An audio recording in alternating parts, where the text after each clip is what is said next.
প্রিয় ভাইরা, আমি যে সূরাটি তেলাওয়াত করেছি এই সূরাটি আমরা সকলেই জানি, নাকি বলেন? সূরাতুল ফাতিহা কোরআনে কারীমের খুবই গুরুত্বপূর্ণ একটি সূরা। রাসূল করিম সাল্লাল্লাহু আলাইহি সাল্লাম বলেছেন, লা সালাতা ইল্লা বিফাতিহাতিল কিতাব। সূরা ফাতিহা ছাড়া নামাজই হবে না, হাদিস। এই সূরা ফাতিহার একাধিক নাম রয়েছে। একটি নাম হলো আসাসুল কোরআন, কোরআনের ভিত্তি। আরেকটা নাম হলো আল কানজু, মানে ধন ভান্ডার। আরেকটা নাম রয়েছে উম্মুল কোরআন, কোরআনের মা। সুবহানাল্লাহ বলি। প্রিয় ভাইরা, সূরা ফাতিহাটা খুবই গুরুত্বপূর্ণ একটি সূরা এবং এই সূরাটির 7টি আয়াত। এই 7টি আয়াতের ব্যাখ্যা বিশ্লেষণ করলে গোটা কোরআন হয়ে যাবে। সুবহানাল্লাহ বলি। আবার পুরো কোরআন যদি সামারাইজ করা হয়, সারাংশ হবে সূরাতুল ফাতিহা। সুবহানাল্লাহ বলি। এখন সূরাটির মধ্যে আছেটা কি? আমরা দৈনিক তো সূরাতুল ফাতিহা প্রায় 40 বার তেলাওয়াত করি। যারা 5 ওয়াক্ত নামাজ আদায় করি, প্রায় কমপক্ষে 40 বার এই সূরাটি তেলাওয়াত করি। সুবহানাল্লাহ বলি। এখন এই সূরাটি ছাড়া নামাজই হবে না, তাহলে এই সূরাটির মধ্যে আছেটা কি? আপনি চিন্তা করছেন কোনোদিন? আমরা হয়তো কোনোদিন চিন্তাই করিনি সূরাটির মধ্যে আছেটা কি। অনেক ব্যাখ্যা বিশ্লেষণ এই সূরাটির মধ্যে আছে। সুবহানাল্লাহ বলি। আল্লাহ রাব্বুল আলামিন বলছেন, আলহামদুলিল্লাহি রাব্বিল আলামিন। জোরে বলুন আল্লাহু আকবার। আল্লাহ রাব্বুল আলামিন বলেন, সমস্ত প্রশংসা সে আল্লাহর, যিনি বিশ্ব জগতের রব, বিশ্ব জগতের প্রতিপালক। আবার ভাইরা, এখানে আল হামদু শব্দটি আল্লাহ রাব্বুল আলামিন তার নিজের জন্য নির্দিষ্ট করে নিয়েছেন। আল হামদু শব্দের অর্থ হলো সমস্ত প্রশংসা, একমাত্র প্রশংসা। আরবিতে হামদুন শব্দটি ব্যবহার করা হয় আল্লাহ পাকের প্রশংসার ক্ষেত্রে। আর একটা শব্দ আছে মাদহুন। মাদহুন শব্দের অর্থ হলো প্রশংসা। তবে সেই প্রশংসা শুধুমাত্র মানুষের ক্ষেত্রে, বিভিন্ন সৃষ্টি জগতের ক্ষেত্রে। খুব ভালো করে মনোযোগ দেবেন, অল্প সময়ের মধ্যে আলোচনা হবে। আল্লাহ রাব্বুল আলামিন হামদুন শব্দের আগে আলিফ লাম শব্দ ব্যবহার করেছেন। আল্লাহ রাব্বুল আলামিন আলিফ লাম শব্দ ব্যবহার করে প্রশংসাটা শুধুমাত্র আল্লাহ রাব্বুল আলামিনের জন্য নির্দিষ্ট করে দিয়েছেন। জোরে বলি সুবহানাল্লাহ। আল্লাহ পাকের জন্য প্রশংসা করতে হবে। সমস্ত প্রশংসা সে আল্লাহর, যিনি বিশ্ব জগতের রব। আবার ভাইরা, রব শব্দের অর্থ কি? এখন আসুন, প্রশংসা করব কেন? আমার রবের প্রশংসা কেন করব? কারণ এই সূরাটির মধ্যে, এই সূরাটি এমন একটি সূরা যে সূরাটি হলো সর্বোত্তম মোনাজাত। দেখবেন পৃথিবীতে আপনি কোনো কিছু যদি প্রয়োজন হয়, আপনি কারু কাছে গিয়েছেন টাকা কর্জে হাসানা নেওয়ার জন্য, প্রথমে গিয়ে কিন্তু আপনি টাকা চাইবেন না। প্রথমে গিয়ে তার সাথে খোঁজ আলাপ করবেন। কথা বলেন ঠিক কিনা? প্রথমে গিয়ে তার সাথে খোঁজ খবর নেবেন, খোঁজ আলাপ করবেন, তার প্রশংসা করবেন। কিছুক্ষণ গল্প করার পর বলবেন, ভাই 1000 টাকার প্রয়োজন, পাওয়া যাবে নাকি? কথা বলেন ঠিক কিনা? তার মানে আল্লাহ রাব্বুল আলামিন সিস্টেমটা শিখিয়ে দিচ্ছেন, বান্দারে তুমি যে আমার কাছে চাইবা, যা চাও আমি আল্লাহ রাব্বুল আলামিন দিতে প্রস্তুত আছি, কোনো সমস্যা নাই। কিন্তু প্রথমে চাওয়ার আগে সর্বপ্রথম আমি আল্লাহ রাব্বুল আলামিনের প্রশংসা করা লাগবে। জোরে বলি সুবহানাল্লাহ। এখন প্রশংসা কেন করব? প্রশংসা তো এই জন্য করব কারণ আমার জীবনের সব কিছু দিয়েছেন তিনি। আমি দুই চোখে যা দেখি আর যা না দেখি সব আল্লাহ রাব্বুল আলামিন আমার প্রয়োজনটা মিটিয়েছেন। সুবহানাল্লাহ বলি। এখন চিন্তা করুন, আমি যখন মায়ের গর্ভে ছিলাম, মায়ের গর্ভ থেকে দুনিয়াতে আসার পরে আমার দুধের প্রয়োজন, রেজেকের প্রয়োজন। আমি কিন্তু মায়ের গর্ভে আল্লাহ পাকের কাছে কিন্তু দরখাস্ত করি নাই, কথা বলেন ঠিক কিনা? আমি দরখাস্ত করার আগে আল্লাহ রাব্বুল আলামিন মায়ের স্তনে আমার জন্য গরম দুধের ব্যবস্থা করেছেন। জোরে বলি সুবহানাল্লাহ। কোনদিন দরখাস্ত করি নাই, কোনদিন আল্লাহ রাব্বুল আলামিনের কাছে দরখাস্ত করি নাই, চাই নাই, ব্যবস্থা করেছেন। আমার রিজিকের প্রয়োজন, আমার অক্সিজেনের প্রয়োজন, আমার সূর্যের আলোর প্রয়োজন, কথা বলেন ঠিক কিনা? সব কিছু যিনি দিয়েছেন সে রবের প্রশংসা করতে হবে। আল্লাহ রাব্বুল আলামিন তাই তো সুন্দর করে জানিয়ে দিচ্ছেন বান্দারে, আলহামদুলিল্লাহি রাব্বিল আলামিন। আল্লাহু আকবার। প্রশংসা করব কোন রবের?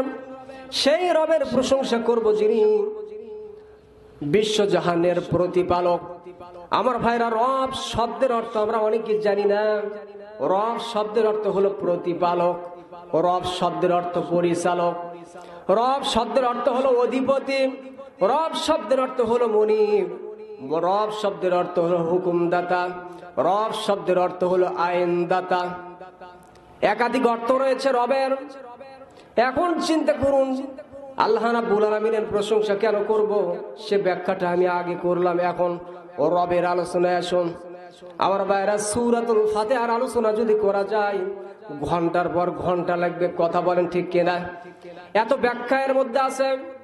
বাংলার জমিনে একজন আল্লামা ছিলেন যিনি দুনিয়া থেকে বিদায় নিয়েছেন। তিনি তাফসীর লিখেছেন। সূরাতুল ফাতিহার তাফসীর এরকম মোটা। আপনি চিন্তা করুন, সূরা ফাতিহার এত ব্যাখ্যা, আল্লাহ রাব্বুল আলামিন সূরা ফাতিহার মধ্যে এত কথা লুকিয়ে রেখেছেন। জোরে বলি সুবহানাল্লাহ। আমার ভাইরা, কোরআনে কারীম রিসার্চ করে আমি দেখেছি 978 বার আল্লাহ রাব্বুল আলামিন রব শব্দটি ব্যবহার করেছেন, প্রায় 978 বার। আপনি চিন্তা করুন, রব শব্দকে এত কেন আল্লাহ রাব্বুল আলামিন ব্যবহার করলেন, কারণটা কি? আবার আমরা যখন রূহের জগতে ছিলাম, সমস্ত রূহকে আল্লাহ রাব্বুল আলামিন যখন একত্রিত করলেন, সৃষ্টি করলেন, আল্লাহ রাব্বুল আলামিন আমাদেরকে যে রূহের জগতে ছিলেন সেই জগতের নাম হলো আলমে আরওয়াহ, রূহের জগৎ। হযরত আদম আলাইহিস সালাম থেকে শুরু করে কিয়ামত পর্যন্ত যত মানব এসেছেন আর আসবেন, সমস্ত মানুষকে একসাথে সৃষ্টি করে, সমস্ত রূহ সৃষ্টি করে আল্লাহ রাব্বুল আলামিন প্রশ্ন করলেন, আলাস্তু বিরাব্বিকুম, আমি কি তোমাদের রব নই? আমার ভাইয়েরা, সাথে সাথে আমরা সকলে বলেছিলাম ক্বালু বালা। জোরে বলি আল্লাহু আকবার। অবশ্যই আপনি আমাদের রব। জোরে বলি সুবহানাল্লাহ। এখন চিন্তা করুন, সেখানে সকলে বলেছিলাম অবশ্যই আপনি আমাদের রব। আমার ভাইরা, আরবিতে নাম শব্দের অর্থ হ্যাঁ, আবার বালা শব্দের অর্থ অবশ্যই হ্যাঁ। যেমন আমরা ইংরেজিতে বলি ইয়েস, মানে হ্যাঁ, হ্যাঁ বোধক শব্দকে আমরা ইয়েস বলি। এখন চিন্তা করুন, সেখানে নাম না বলে আমরা বলেছিলাম ক্বালু বালা, অবশ্যই অবশ্যই আপনি আমাদের রব। জোরে বলি সুবহানাল্লাহ। তার মানে ওখানে আমাদের কোনো প্রকার স্বাধীনতা ছিল না। আমরা এমন একটা জায়গায় ছিলাম, কোনো প্রকার স্বাধীনতা ছিল না। সকলে মুখ দিয়ে বলেছিলাম ক্বালু বালা, আল্লাহ গো অবশ্যই আপনি আমাদের রব। কিন্তু দুনিয়াতে আসার পরে আমরা আল্লাহ রাব্বুল আলামিনকে খালিক হিসেবে মানলাম, কিন্তু রব হিসেবে এখনো মানতে পারি নাই। কথা বলেন ঠিক কিনা? খুব মনোযোগ দিয়ে শুনবেন, সময় কিন্তু খুব অল্প সময় আলোচনা হবে। রব শব্দটি কোরআনে কারীমের মধ্যে 978 বার আল্লাহ রাব্বুল আলামিন বলেছেন। আবার ওই আলমে আরওয়ার মধ্যে, আরওয়াহার মধ্যে রব সম্পর্কে প্রশ্ন করা হলো। আল্লাহ রাব্বুল আলামিন প্রশ্ন করলেন, আমি কি তোমাদের রব নই? আমরা বললাম ক্বালু বালা, অবশ্যই অবশ্যই আপনি আমাদের রব। জোরে বলে আল্লাহু আকবার। আমার ভাইরা, আবার চিন্তা করুন, আমি যখন দুনিয়া থেকে বিদায় হয়ে যাব, কবরে যাব, কবরে যাওয়ার সাথে সাথে কয়টা প্রশ্ন হবে? 3টি প্রশ্ন হবে। প্রথম প্রশ্নই হলো মান রাব্বুকা ওয়া মা দীনুকা ওয়া মান নাবিয়ুকা। প্রথম প্রশ্নই হলো তোমার রব কে। প্রথম প্রশ্ন হবে তোমার রব কে, তাই তো কবি সুন্দর করে বলেছেন, রবকে তোমার দিন কি তোমার রাসূল তোমার কে, ফেরেশতা আসিয়া যখন জিজ্ঞাসা করিবে। রবকে তোমার দিন কি তোমার রাসূল তোমার কে, ফেরেশতা আসিয়া যখন জিজ্ঞাসা করিবে। প্রস্তুতি নাও সেই জবাবের লাগি, নামাজ পড়ো রোজা রাখো, জীবন গড়ো ইসলামের পর থাকি, যেথায় তোমার রাসূল বিনে বন্ধু না মিলিবে। ঠিক না বলুন? রবকে তোমার দিন কি তোমার রাসূল তোমার কে, ফেরেশতা আসিয়া যখন জিজ্ঞাসা করিবে। ঠিক কিনা বলুন? তাহলে প্রশ্ন হবে কবরেও রব সম্পর্কে প্রথমে। এখন চিন্তা করো, তাহলে রব শব্দের ব্যাখ্যা বিশ্লেষণ কত। আমার ভাইয়েরা, আলমে আরোহার যুগে তো রবের প্রশ্ন করা হলো। কোরআনে কারীমের মধ্যে 978 বার রব শব্দ ব্যবহার করলেন আল্লাহ রাব্বুল আলামিন। আবার ওই কবরে প্রথম প্রশ্ন হবে রব কে। আমার ভাইয়েরা, এই জন্য রব শব্দের অর্থ আমাদের জানার প্রয়োজন আছে না নাই বলুন? এখন আপনি চিন্তা করুন, আল্লাহ রাব্বুল আলামিনকে কেন রব মানব? রব শব্দের অর্থ আমি আগেই বলেছি একাধিক অর্থ আল্লাহ রাব্বুল আলামিন। রব শব্দের অর্থ একাধিক। রব শব্দের অর্থ হলো আইনদাতা, রব শব্দের অর্থ প্রতিপালক, রব শব্দের অর্থ হুকুমদাতা, রব শব্দের অর্থ মনিব, রব শব্দের অর্থ মুরব্বী, অভিভাবক, অনেক অর্থ আছে। আমার ভাইয়ের এখন প্রশ্ন হলো, আল্লাহ রাব্বুল আলামিনকে রব কেন আমরা রব হিসেবে মানব? কেন মানব? এটা জানার দরকার আছে না নাই বলুন? আমার ভাইরা, রবের ব্যাখ্যা বিশ্লেষণ আমাদেরকে জানতে হবে। রবের পরিচয় যদি না জানি, সে রবকে আমরা মূল্যায়ন করতে পারবো না। কথা বলেন ঠিক কিনা? যদি কোনো সম্মানী ব্যক্তি আপনার কাছে আসে, অবশ্যই আপনি তার সম্মান অনুযায়ী তাকে আপনি মূল্যায়ন করেন। কিন্তু আমার রবকে আমরা তো কোনোদিন, আমার রবের পরিচয় আমরা সঠিকভাবে জানি না, তাই মূল্যায়নও করি না। কথা বলেন ঠিক কিনা? প্রশংসা করতে হবে রবের, প্রশংসা করতে হবে আল্লাহর। আর প্রশংসা আমরা করছি ডাক্তারের, প্রশংসা করছি আমরা ইঞ্জিনিয়ারের। কথা বলেন ঠিক কিনা? প্রশংসা করছি মানুষের। রবের প্রশংসা বাদ দিয়ে শুধুমাত্র মানুষের প্রশংসা আমরা মগ্ন হয়েছে। কথা বলেন ঠিক কিনা? আমার ভাইয়েরা, রব শব্দের যে অর্থটা আমি বললাম, রব শব্দের একটি অর্থ হলো আইনদাতা। এখন চিন্তা করুন, আল্লাহ রাব্বুল আলামিনকে আমরা কি আইনদাতা হিসেবে মানতে পেরেছি বলেন? এখনো মানতে পারি নাই।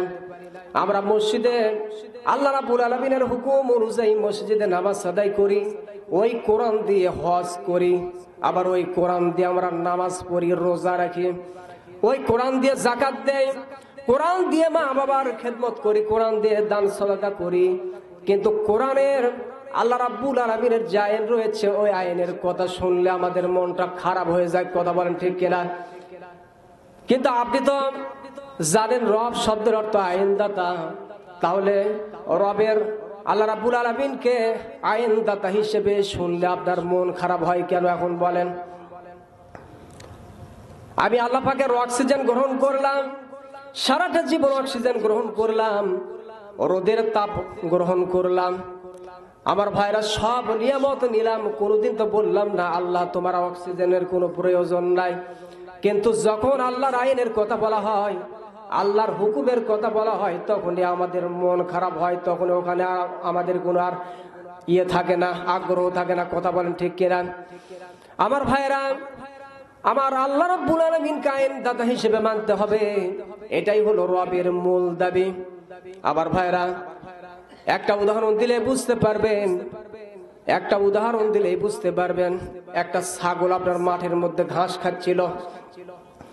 ইন দা মিন টাইম একটা বাঘ ওই ছাগলকে আক্রমণ করলো। ছাগলকে আক্রমণ করার সাথে সাথে ছাগলটা জীবন রক্ষা করার জন্য হাঁপাইতে আপনার সামনের দিকে দৌড় দিয়েছে। বাঘও পেছনে পেছনে দৌড় দিয়েছে। আমার ভাইরা কিছু দূর যাওয়ার পর ছাগল দেখে সামনে একটা পুকুর, কিন্তু পুকুরে কোনো পানি নাই। বুঝতে পারছেন তো? পুকুরে কোনো প্রকার পানি নাই, কিন্তু পুকুরে আছে আপনার কাদা। পানিগুলো শুকে গিয়ে কাদা হয়ে আছে। ছাগলটা যখনই পুকুরের মধ্যে ঝাঁপ দিয়েছে, 2-4 পা একবারে কাদার মধ্যে ডুবে গিয়েছে।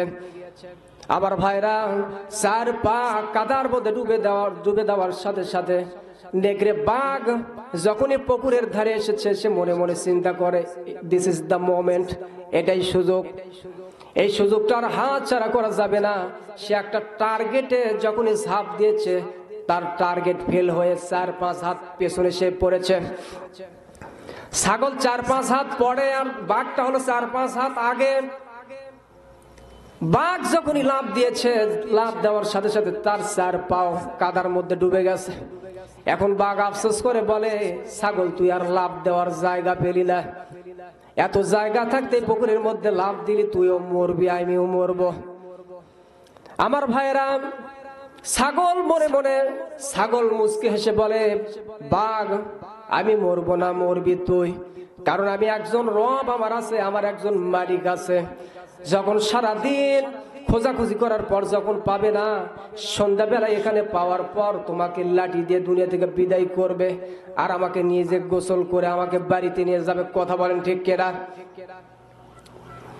আমার ভাইয়েরা, বাঘ বলে আমাকে মারবে, এটা কোনো কথা হলো? আমি বনের রাজা, আমার তো কোনো প্রকার মালিক নেই। ছাগল বলে, সমস্যা তো এই জায়গায়, তুমি কোনো রবে বিশ্বাস করো না, তুমি কোনো মালিকে বিশ্বাস করো না, এটাই সমস্যা। তোমার যদি মালিক থাকতো অবশ্যই খোঁজাখুঁজি করে তোমাকে বাঁচানোর জন্য চেষ্টা করতো। তুমি তো মালিকে বিশ্বাস করো না, তুমি একাই রাজা হয়ে বসে আছো, এটাই তো তোমার সমস্যা। এই কারণে তুমি দুনিয়া থেকে বিদায় নেবে। কিছুক্ষণ পর মালিক অনেক খোঁজাখুঁজি করার পর পুকুরের কাছে এসে দেখে ছাগলটা পুকুরের মধ্যে পাশেই নেকড়ে বাঘ লাঠি দিয়ে দুনিয়া থেকে বিদায় করেছে নেকড়ে বাঘকে। আর ওই ছাগলকে বাড়িতে নিয়ে গিয়ে সুন্দর করে গোসল করায় দিয়া সে গোয়ালের মধ্যে রেখেছে। আমার ভাইরা, আজও পৃথিবীর জমিনে যারা বলে আমি সব কিছুর মালিক, আমি রব, আমি আইনদাতা, আমার কোনো রব নাই, আমার ভাইরা, আজও পৃথিবীর জমিনে অনেক মুসলমান আছে যারা আমার আল্লাহ রাব্বুল আলামিনকে শুধুমাত্র খালিক মানে সৃষ্টিকর্তা হিসেবে মানে। কথা বলেন ঠিক কিনা? খুব ভালো করে বুঝবেন, আল্লাহ রাব্বুল আলামিন আপনাকে বিবেক দিয়েছেন। আজও পৃথিবীর অনেক মুসলমান আছে যারা আমার আল্লাহকে শুধুমাত্র খালিক হিসেবে মানে, মালিক হিসেবে মানে, কিন্তু রব হিসেবে মানতে পারে নাই। যারা রব হিসেবে আমার আল্লাহকে মানতে পারে নাই, তাদের অবস্থাও কিন্তু আপনার ওই বাঘের মতো হবে।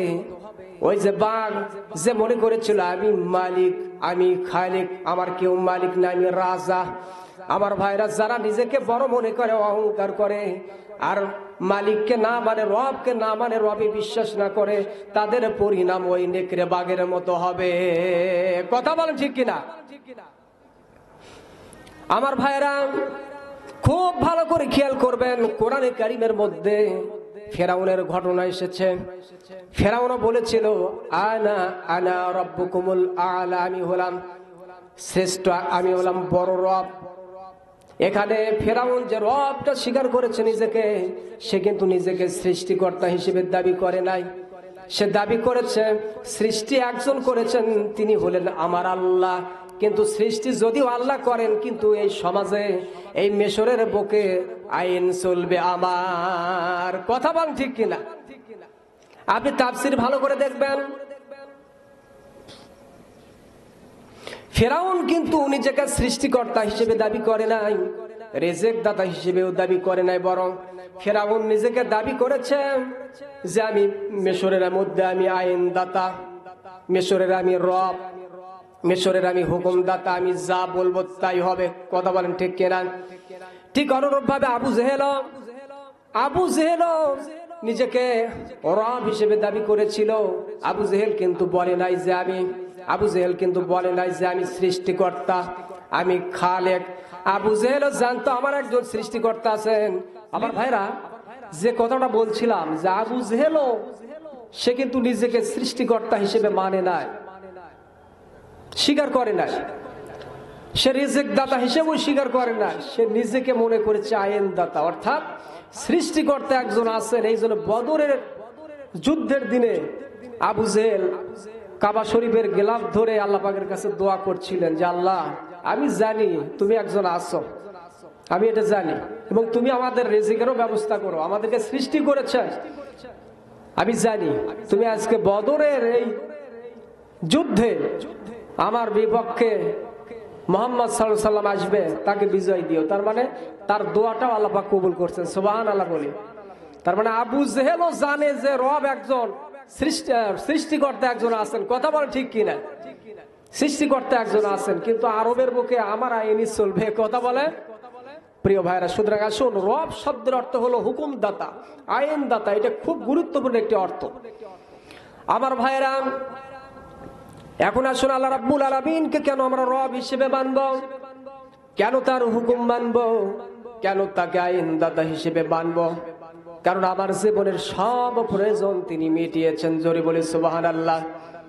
আমরা যে ভাত খাই, একটা চাল যে আমরা, একটা চাল, 1 কেজি চাল আমরা 50 টাকা দিয়ে ক্রয় করে নিয়ে আসি বাজার থেকে, 50 টাকা দিয়ে। আমরা তো হয়তো মনে মনে চিন্তা করি চালটা পেলাম খুব সহজে। আমার ভাইরা, চিন্তা করুন, এই চাল দুনিয়াতে উৎপাদন করার জন্য, তৈরি করার জন্য আমার রবের কুদরত কাজ করে। জোরে বলি সুবহানাল্লাহ। আপনি ধান রোপণ করলেন, ধান রোপণ করার জন্য জমির প্রয়োজন, জমিটা আল্লাহ রাব্বুল আলামিন দিয়েছেন। আবার বৃষ্টির প্রয়োজন, বৃষ্টিরও ব্যবস্থা আল্লাহ পাক করেছেন। কথা বলুন ঠিক কিনা? আল্লাহ রাব্বুল আলামিন সূরা বাকারার মধ্যে জানিয়ে দিচ্ছেন, আল্লাহ রাব্বুল আলামিন সূরা বাকারার মধ্যে জানিয়ে দিচ্ছেন, ওয়া আনজালনা মিনাস সামাই মাআ فأخرج به من الثمرات رزقا لكم فلا تجعلوا لله أندادا وأنتم تعلمون। জোরে বলুন আল্লাহু আকবার। আরো জোরে বলুন আল্লাহু আকবার। আল্লাহ রাব্বুল আলামিন বলেন, আর আমি আসমান থেকে বৃষ্টি বর্ষণ করি, জমিন থেকে তোমাদের রিজিকের ব্যবস্থা করি, ফসল উৎপাদন করে তোমাদের রিজিকের ব্যবস্থা করি। আমার ভাইরা, ফসল উৎপাদন করার জন্য বৃষ্টির প্রয়োজন, রোদের তাপের প্রয়োজন। কথা বলেন ঠিক কিনা? জমির প্রয়োজন, বায়ুর প্রয়োজন, যত যা কিছু প্রয়োজন সব কিছু আল্লাহ রাব্বুল আলামিন দিয়েছেন। তাই তো আল্লাহ রাব্বুল আলামিন বলেন, বান্দারে, আমি সব প্রয়োজন তোমার মিটিয়েছি, সুতরাং হুকুম মানতে হবে আমার। কথা বলেন ঠিক কিনা? আমারই হুকুম মানতে হবে, দুনিয়ার কারো হুকুম মানা যাবে না, আইন মানা যাবে না। কারণ তোমার 3.5 হাত হিউম্যান বডির মধ্যে আমার আইন চলে। ওই যে আসমানে ভালো করে খেয়াল করে দেখো, ওই যে চন্দ্র, সূর্য, তারকারা যে ওখানে আইন চলে আমার। কথা বলেন ঠিক কিনা?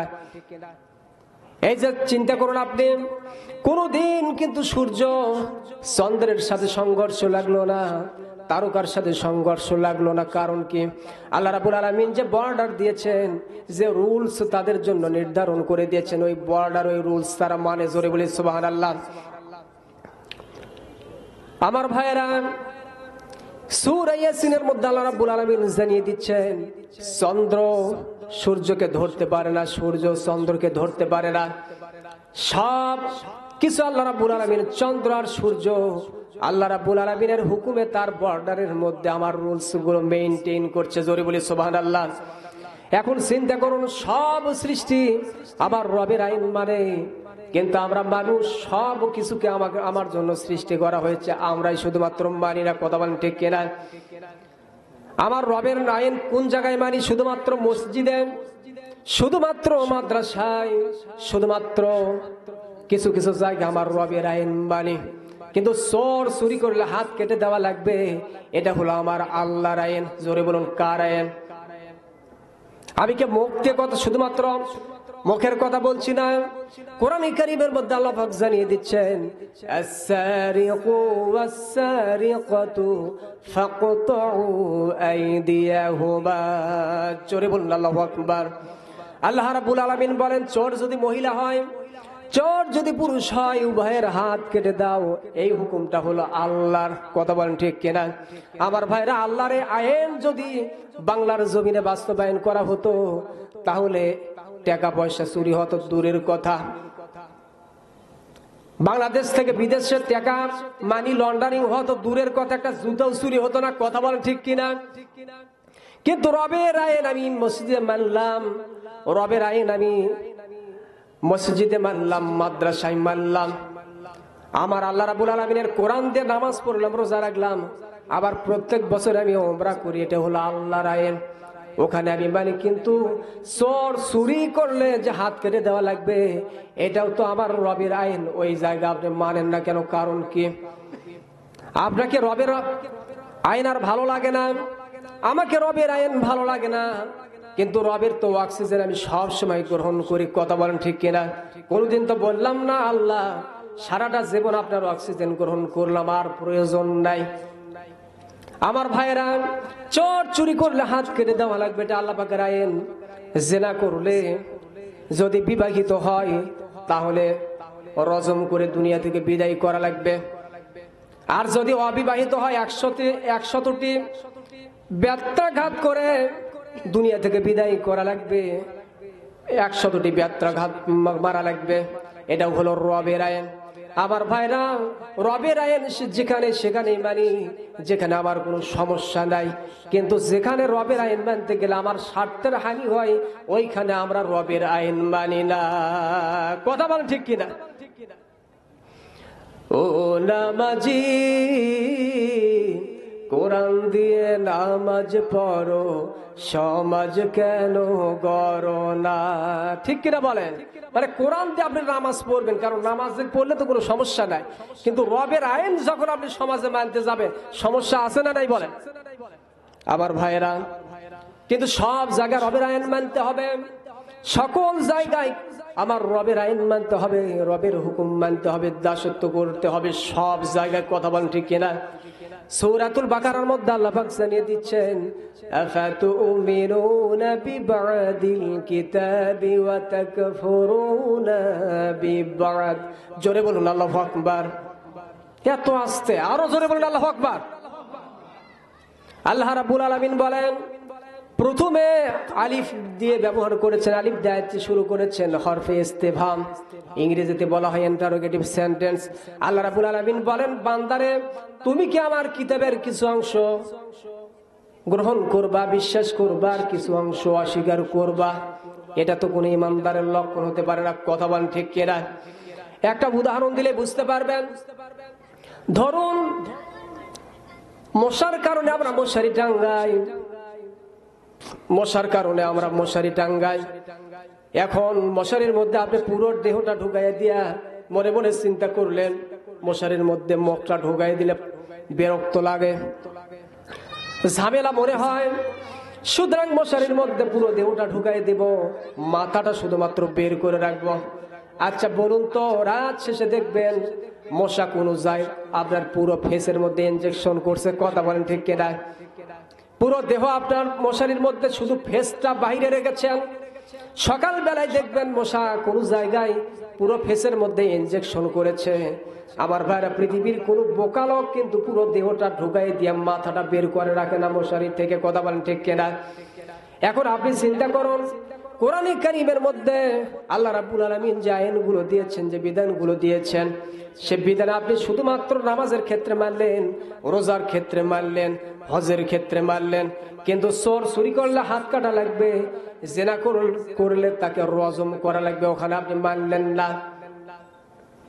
ডাকাতি করলে যে বিধানটা আছে, চুরি করলে যে বিধানটা আছে, ধর্ষণ করলে যে বিধানটা আছে, ওই বিধানটা যদি মানা হতো, আমার ভাইরা, বাইতুল মুকাররমের সামনে যদি কোনো ধর্ষককে আল্লাহ রাব্বুল আলামিনের বিধান দিয়ে বিচার করা হতো, আমার ভাইরা, বাংলার জমিনে 2 ঘন্টার মধ্যে ধর্ষক বন্ধ হয়ে যেত।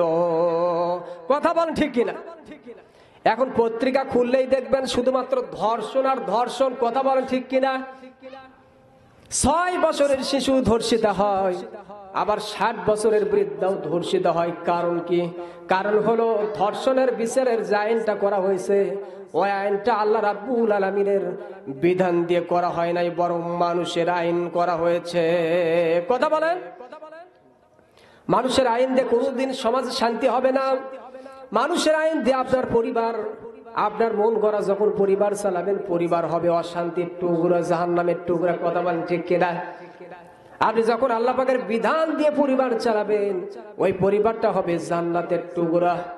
দেখেন না, মসজিদে বিভিন্ন দলের ব্যক্তিরা যায়, যখনই কাতারে দাঁড়িয়ে যায় আল্লাহ পাকের বিধান মানার কারণে ওখানে শান্তি আর শান্তি। কথা বলেন ঠিক কিনা? পাশে দাঁড়িয়েছে আওয়ামী লীগের একজন নেতা, পাশে দাঁড়িয়েছে বিএনপির আরেক নেতা, তার পাশে দাঁড়িয়েছে জাতীয় পার্টির আরেক নেতা, তার পাশে দাঁড়িয়েছে জামাত ইসলামের আরেক নেতা। ওখানে হুকুম মানে কার? ওখানে আল্লাহ রাব্বুল আলামিনের হুকুম মেনে সকলে আল্লাহর দিকে রুজু হয়েছে। কথা বলেন ঠিক কিনা? তাই তো ওখানে অশান্তি নাই। আমার ভাইয়েরা,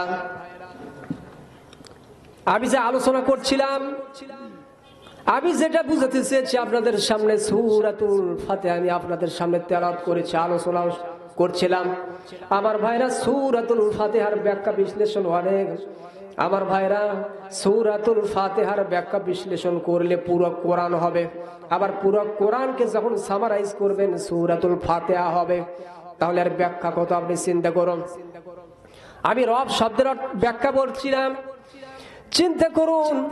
আমার আলোচনার যেটা শিক্ষণীয় বিষয় সেটা হলো সব জায়গায় আমার রবকে রব হিসেবে মানতে হবে। কথা বলেন ঠিক কিনা? আমার ভাইরা, আমরা আমার আল্লাহকে খালিক হিসেবে মানি, মালিক হিসেবে মানি, কিন্তু রব হিসেবে এখনো মানতে পারি নাই। রব হিসেবে যদি আমরা মানতাম, সমাজে এত অশান্তি থাকতো না, পরিবারে এত অশান্তি থাকতো না, দেশের মধ্যেও কোনো প্রকার অশান্তি থাকতো না। কথা বলেন ঠিক কিনা? আজ আমরা রব হিসেবে আমার আল্লাহকে রব হিসেবে মানতে পারি নাই, এই জন্য পরিবারেও শান্তি নাই, সমাজে শান্তি নাই, দেশের মধ্যেও শান্তি নাই। কথা বলেন ঠিক কিনা? আমার ভাইরা, এই জন্য আসুন আমরা আল্লাহ রাব্বুল আলামিনকে আইনদাতা হিসেবে মানবো, রব হিসেবে মানবো। এক জায়গায় না, সব জায়গায়। মসজিদে মানব, পরিবারে মানব, সমাজে মানব, রাষ্ট্রে যদি মানতে পারি রাষ্ট্রটা জান্নাতের টুকরা হবে। চুরি থাকবে না, ডাকাতি থাকবে না, ধর্ষণ থাকবে না। আল্লাহর আইন দিয়ে যদি রাষ্ট্র পরিচালিত হয়, ধর্ষণের কথা চিন্তা করার আগে 15 জগ পানি খাবে। কথা বলেন ঠিক কিনা? এই জন্য আসুন আল্লাহ রাব্বুল আলামিনের সূরাতুল ফাতিহার এত গুরুত্ব, এটা একটি বিশাল একটা খুবই গুরুত্বপূর্ণ একটি সূরা। আমার বাইরে সূরাটির ব্যাখ্যা বিশ্লেষণ বুঝে আমরা তেলাওয়াত করব, বুঝবো এবং আমাদের জীবনে বাস্তবায়ন করব। জোরে বলে আল্লাহুম্মা আমিন। আল্লাহ পাক আমাদেরকে এই আলোচনা থেকে, সামান্য আলোচনা থেকে আল্লাহ পাক আমাদেরকে শিক্ষা নেওয়ার মতো তৌফিক দান করুন। সর্বপ্রথম আমি সহ আমাদের সকলের জীবনে আলোচনা থেকে শিক্ষা নিয়ে আমরা যেন বাস্তবায়ন করতে পারি। সবাই বলে আল্লাহুম্মা আমিন। ওমা তাওফিক ইল্লা বিল্লাহ। আসসালামু আলাইকুম ওয়া রাহমাতুল্লাহি ওয়া বারাকাতুহু।